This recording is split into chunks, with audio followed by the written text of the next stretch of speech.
tayo. So siguro mga isang oras na biyahe pa, andun na tayo sa spot natin. Okay, so ayan.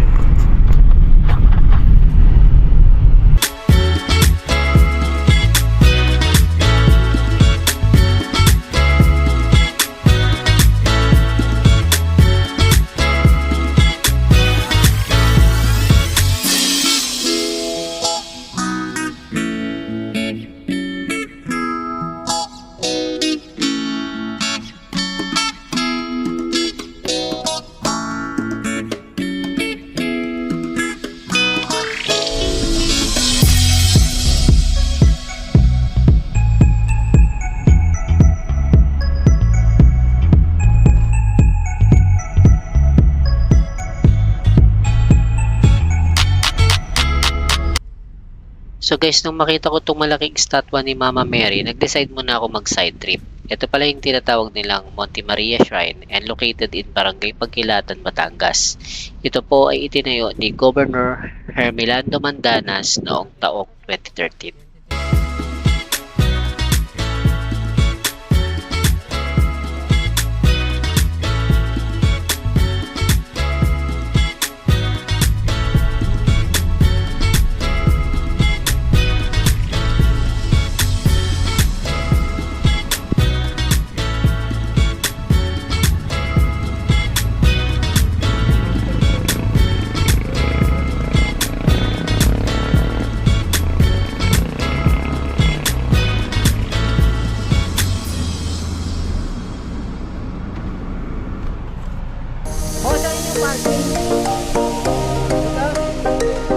Doon ba? Diretso pa ako? Okay.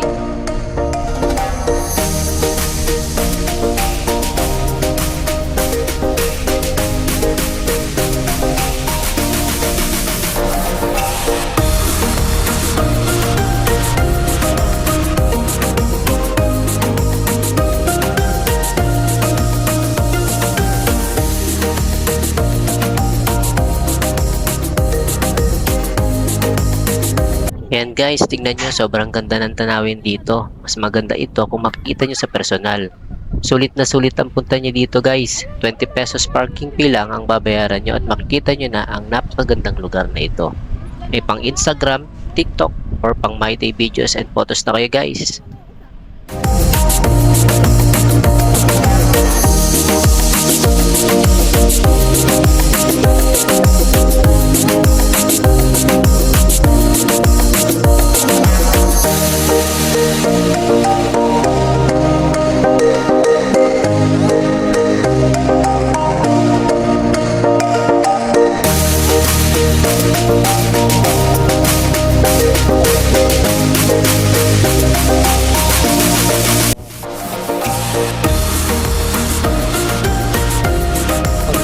Kayo ng Lobo guys, ito yung isa sa mga pwede nyong daanan na tourist attraction dito sa Lobo. Ayan, tingnan nyo guys, oh. Yun.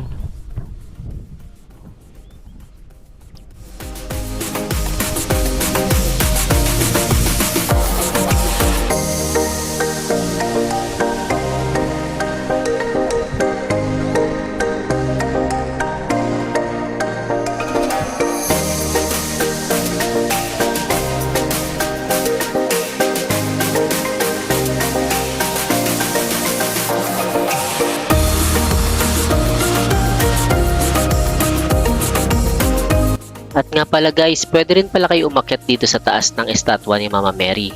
May entrance fee lang kayong babayaran. Though di ko lang matandaan guys kung magkano. Pagkakatanda ko around mga 100 to 200 siya per head. Di na kasi ako nag-try umakyat kasi padilim na, kaya next time na lang siguro. Pero I'm sure mas maganda sa taas kasi masisilayan mo ang kabuuan ng magandang tanawin sa lugar.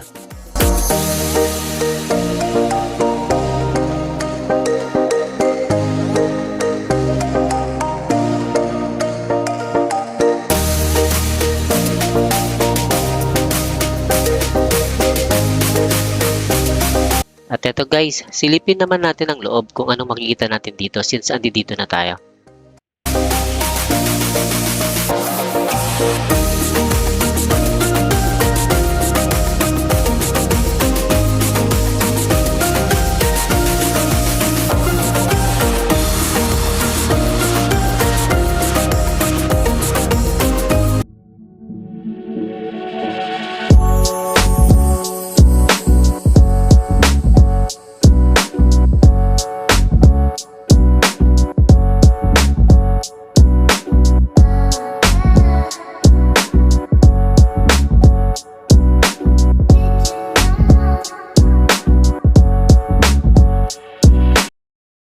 May chapel pala dito sa loob guys. And since nandito na ako, nagdasal at nagpasalamat na din tayo sa mga blessings at guidance na pinagkakalob sa atin ng Panginoon.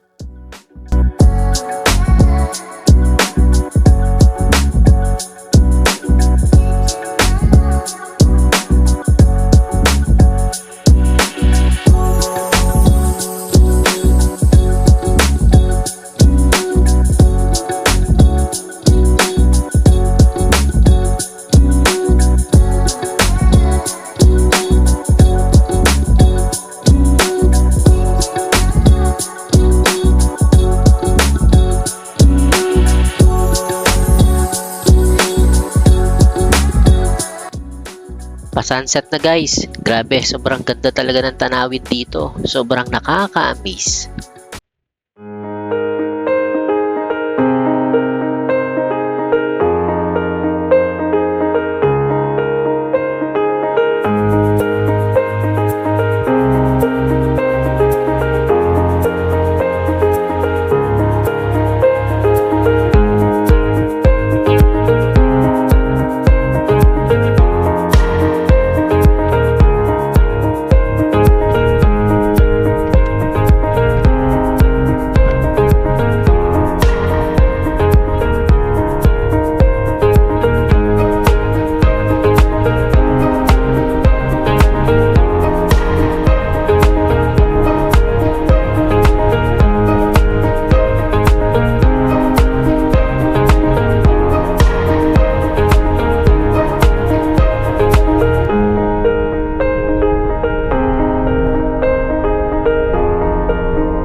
At eto guys, may nadaanan akong planta dito at may nakita akong malaking barko na may parang malalaking tangke. Ano kaya laman ng barko na ito? Comment down below guys kung may idea kayo.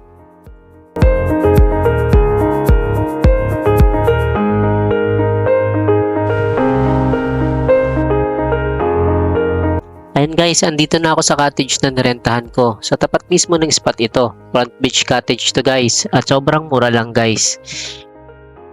Binigay lang sa akin to ng 1K overnight. O diba, sulit na sulit, front beach pa. Stay tuned in the video guys para makita nyo sa araw ang kabuuan ng cottage. Ano na lang, lulusong ka na lang agad.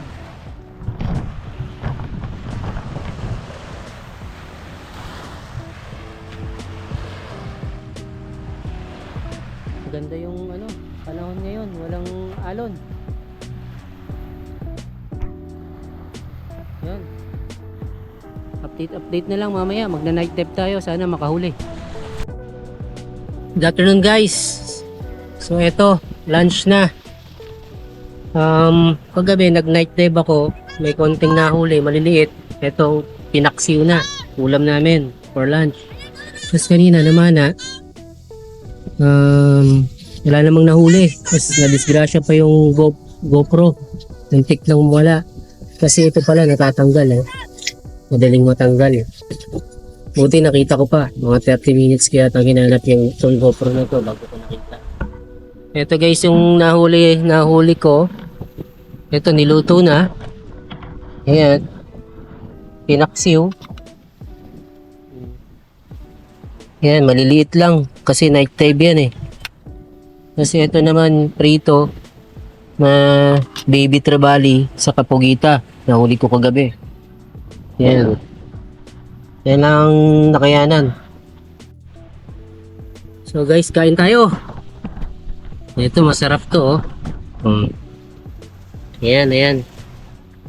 So ito yung igat na nahuli ko kagabi. Ayan.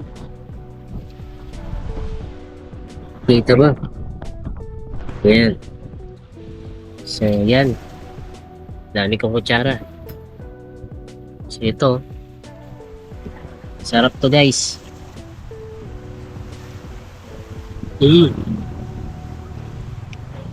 Malambot ang laman.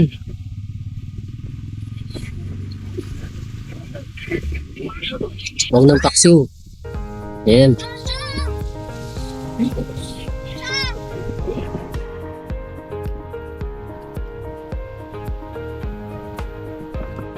Yes.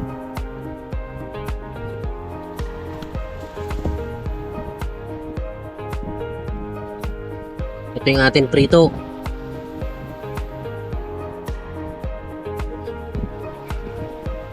Mm.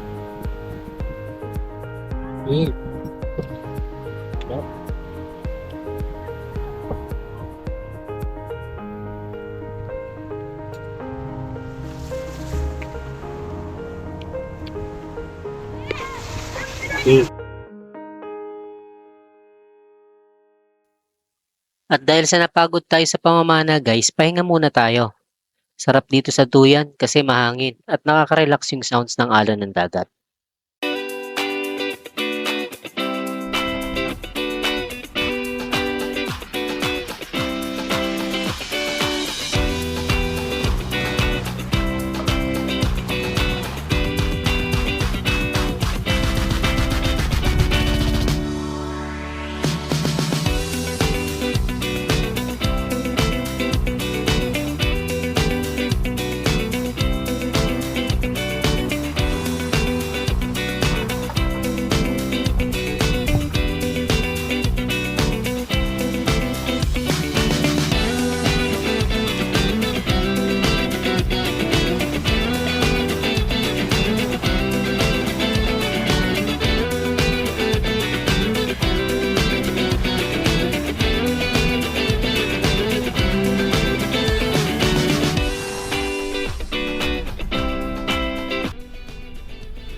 Ayan pala guys yung kabuuan ng cottage na na-rent ko sa halagang 1K overnight. Paalala lang guys, pang budget meal lang to kaya hindi ito pwede sa medyo maarte or yung ang hanap ay social na resorts. Pero dun sa mga taong ang habol ay makapag-relax lang kagaya ko at medyo nagtitipid sa budget, pwede ito sa inyo. Ako kasi ang habol ko lang talaga ay makapag-dive at makapag-spear fishing kaya okay na okay sa akin to. Ito guys yung kitchen, unlimited water dito kaya di kayo magkakaproblema pagdating sa tubig.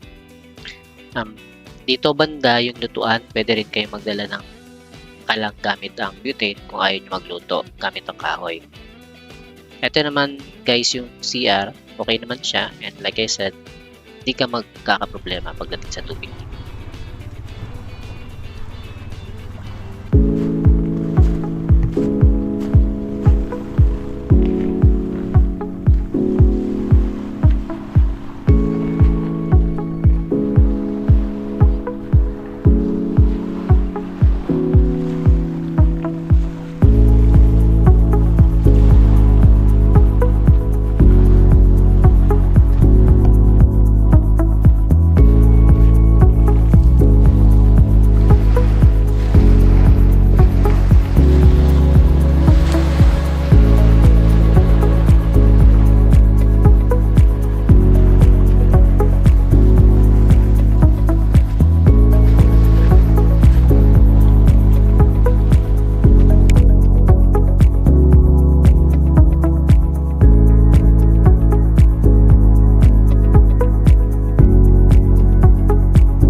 nakakapagod at nakakagutom biyahe guys, kaya bili muna tayo ng donut.